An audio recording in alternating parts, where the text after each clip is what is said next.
भारत गौरव आचार्य श्री पुलक सागर जी गुरुदेव के प्रवचन और लेटेस्ट धार्मिक भजन व कार्यक्रम निशुल्क देखने व सुनने के लिए हमारे YouTube चैनल जीन शरणम मीडिया को आज ही सब्सक्राइब करें और सबसे पहले देखने के लिए बेल आइकन पर क्लिक जरूर करें। भोजन की थाली परोसी गई। खुले मैदान में बाबा एकनाथ भोजन कर रहे हैं। रोटी रखी गई, घी की कटोरी रखी गई।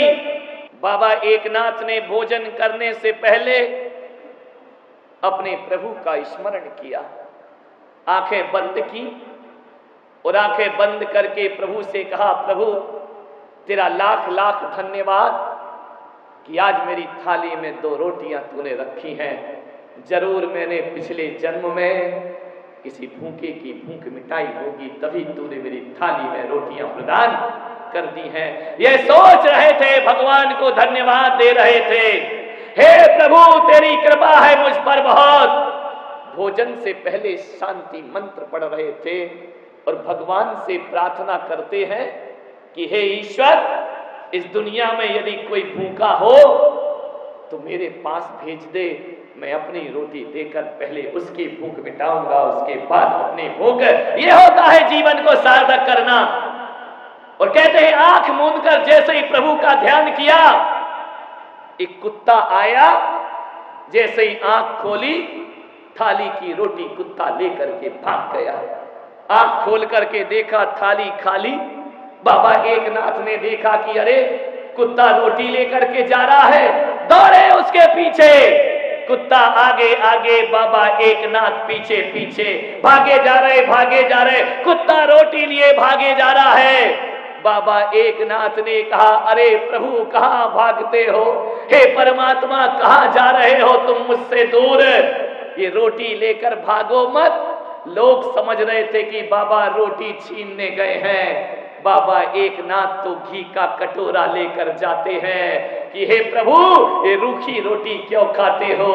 ये घी भी लगा लो और मेरा जीवन सार्थक कर दीजिए। घी लगा दिया रोटी में। रूखी रोटी क्यों खा रहे हो? देख करके आकाश की तरफ बाबा एकनाथ ने कहा, बाहरे प्रभु क्या शकल बनाई तूने स्वान की और मुझे उड़ा दी चोढ़नी इंसान की। बाबा एकनाथ ने कहा, ये कुत्ता नहीं है, इस कुत्ते के भीतर मुझे परमात्मा दिखाई देता है। और भगवान महावीर ने भी कहा है कि हर आत्मा के भीतर एक परमात्मा छिपा हुआ होता है। चींटी के भीतर भी परमात्मा है, इंसान के भीतर भी परमात्मा है, पेड़ पौधों के भीतर भी परमात्मा है। अरे सम्यक दृष्टि तो वो होता है जो एक इंद्री में भी भगवान के दर्शन कर लिया करता है, वो सम्यक की संपदा को। सोचिए आप, पहले का ये जमाना था कि जब हमारे बुजुर्ग भोजन करने के लिए बैठते थे तो घर के आंगन में आवाज लगाते थे कि मेरी आवाज जहां जहां तक जाती हो, यदि कोई भूखा हो तो आकर मेरे घर में भोजन ग्रहण करे। मैं भूखे को भोजन ग्रहण करा के फिर भोजन ग्रहण करूंगा। 3 बार आवाज लगाई जाती थी कि कोई भूखा हो तो मेरे दर पर आए, मैं उसका स्वागत करता हूं। पहले कहा जाता था अतिथि देवो भव, भूखे को भोजन कराना धर्म हुआ करता है। पहले का वो जमाना कि लोग कहते थे कोई आवे तो हम खावे। और आज का जमाना ऐसा है, लोग कहते हैं ये जावे तो उसके बाद हम। तेरे की जिंदगी आदमी, विचार करिए, सार्थक करो जीवन को। नानक के पिता ने नानक को खेत में भेजा कि जाओ फसल खड़ी हो रही है, ज्वार की फसल लगी हुई है, जाओ चिड़ियों से ज्वार की रक्षा करना। नानक मचान पर जाकर बैठ गए, प्रभु नाम का ध्यान करने लगे। चिड़ियों ने देखा कि ये कैसा रखवाला है, ये हमें भगाता ही नहीं है। चिड़ियां आकर के ज्वार बाजरा खाने लगी। जैसे ही नानक की आंखें खुली, नानक ने कहा मजा आ गया, पिता ने भेजा था रक्षा करना, बेटा कह रहा है राम जी की चिड़िया और राम जी का खेत, खाओ री चिड़िया भर भर पेट, खाओ री चिड़िया भर भर। मेरा क्या है, मेरे बाप का क्या है, राम जी की चिड़िया और राम जी का खेत है। ध्यान रखिए, नानक को बहुत मारा पिता ने कि पागल ये क्या करता है तू, मैंने चिड़ियों से रक्षा करने के लिए तुझे भेजा था। उसने कहा बापू चिड़ियों की तो रक्षा कर रहा था। अरे बोले पागल है क्या, सारा खेत का दाना चुग गई। बोले पिताजी यदि दाना नहीं चुगती तो चिड़ियों की रक्षा कैसे होती, सारी चिड़िया भूखी मर जाती। इसलिए मैंने कहा कि राम जी की चिड़िया और राम जी का खेत, खा लो चिड़िया भर भर पेट। ध्यान रखिए, ये होती है संतों की करुणा। अरे अपने लिए नहीं, दूसरों के लिए भी जीने का थोड़ा सा प्रयास करिए। कल हजारों लड्डू चढ़ाएंगे, एक लड्डू किसी भूखे को दे देना, गरीब को रास्ते में। मैं कहता हूं हजारों लड्डू से भी ज्यादा पुण्य लगेगा बाबा के चरणों में चढ़ाया हुआ लड्डू यदि किसी गरीब के दामन में चला जाता है तो ध्यान रखना वो लड्डू लड्डू नहीं रहता है, गोपाचल वाले बाबा का प्रसाद बन जाया करता है, जीवन का आनंद बन जाया करता है। सेवा करें, लाखों रुपए दान करते हो, कोई बात नहीं है। इस पंडाल में बैठे हुए लोग सोच रहे होंगे कि काश हमारे पास पैसा होता तो हम भी दान करते, हम भी बोलियां लेते।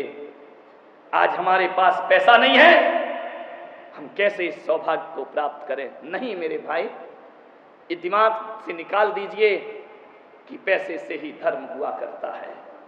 ये बात अपने दिमाग से निकाल दो, पैसा ही अकेला सब कुछ नहीं होता है। मैं तो ये कहता हूं कि माला फेरने वाले हाथों से ज्यादा वो हाथ पवित्र होते हैं जो दीन दुखियों की सेवा किया करते हैं। उनसे पवित्र हाथ दुनिया में कोई दूसरे नहीं हुआ करते हैं। अरे किसी को जीवन दान देते हैं, वो हाथ बहुत पवित्र है। कुरान, गीता, बाइबल समय सार हाथ में लेने वाले हाथ उतने पवित्र ना होंगे जितने किसी का भला और सेवा करो तो तुम्हारे हाथों में पवित्रताएं अपने आप आ जाया करती हैं। निस दिन वैया वृत्त करैया सो निश्चय भव। सेवाएं करिए अपने जीवन में थोड़ी सी। बहुत से ग्वालियर के विभिन्न मोहल्ले के नारियल चढ़ रहे हैं मुझे, महाराज हमारे मोहल्ले में पधारना, हमारे नगर में पधारना। क्यों पधारना भाई, हमें आहार दान का सौभाग्य प्रदान करना। हम अपने घर में आपके चरण पढ़वाना चाहते हैं। हर नारी का ये स्वप्न रहता है कि अपने गुरु को अपने हाथ से जीवन कराए, अपने हाथ से एक गिलास आहार देकर। अरे कामी भोगियों को जिंदगी भर खिलाते हो, सौभाग्यशाली होते हैं जो संयमियों को अपने हाथ से एक गिलास आहार प्रदान किया करते हैं। कहा जाता है कि हजारों लोगों को भोजन कराने से वो आनंद नहीं मिला करता है, और किसी मुनि को एक गिलास आहार दे दिया जाए तो जीवन में आनंद की अनुभूति हो जाया करती है। बहुत सी महिलाएं सब चाहती हैं। कल तो एक सिंधी परिवार मेरे पास आया, महाराज क्या हमारे घर जीवन के लिए आप पधार सकते हैं, सौभाग्य देखो उनका। मैंने कहा आ सकता हूं। बोले हम जैन नहीं हैं। मैंने कहा तो भी मैं आ सकता हूं। मुसलमान, मैंने कहा वहां भी जा सकता हूं। कोई भी मुझे आहार दे सकता है, कोई पाबंदी नहीं है मेरे पास। जैनियों की आत्मा धक धक हो रही है। महाराज ये क्या कह रहे हो तुम, है कहां जाके आहार लोगे? मैं ले सकता हूं। कोई भी ग्वालियर का घर ऐसा नहीं हो जहां मेरा भोजन ना हो। हर घर में मैं अपना भोजन कर सकता हूं। इस पंडाल में जितने लोग बैठे हैं, बोलो क्या तुम मुझे भोजन कराना चाहते हो? हाथ उठाकर देखो सब। बाप रे, इतना बड़ा तो मेरा पेट नहीं है भाई। लेकिन एक बात ध्यान रखना, मैं हर किसी के घर में आऊंगा, कोई घर बाकी नहीं रहेगा, हर किसी के घर में भोजन करने आऊंगा। आप यदि अपने घर में 20 रोटी बनाते हैं तो मैं आपसे निवेदन कर रहा हूं कि 4 रोटी मेरे लिए भी बना लिया करो। 20 में से 4 मेरे लिए निकाल देना, क्योंकि मैं अपना बना हुआ भोजन नहीं लेता हूं अपने निमित्त का।